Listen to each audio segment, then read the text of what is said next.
Isi dia tu cair dalam mulut.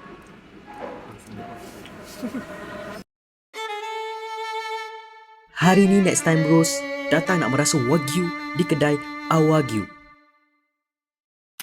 Tempat dia memang cozy, lepak pun okey, kita orang datang awal.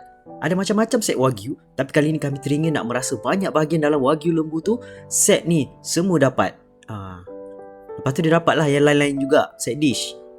Tapi fokus dia ialah bahagian-bahagian dia ni semua. Setiap bahagian tu ada rasa special dia.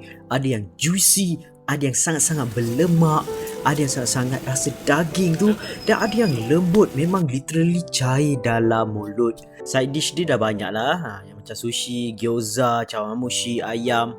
Tapi kami tambah juga nak ambil tempura, seafood-seafood yang lain.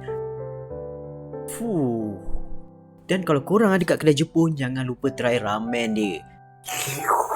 Dengan saladnya baru sihat sikit. Tapi apa yang kami boleh komen, fokus kepada daging Wagyu dia. Daging Wagyu dia paling best. Sekarang kalau korang buat review, dapatlah dessert ni semua. Apa-apa pun next time bro.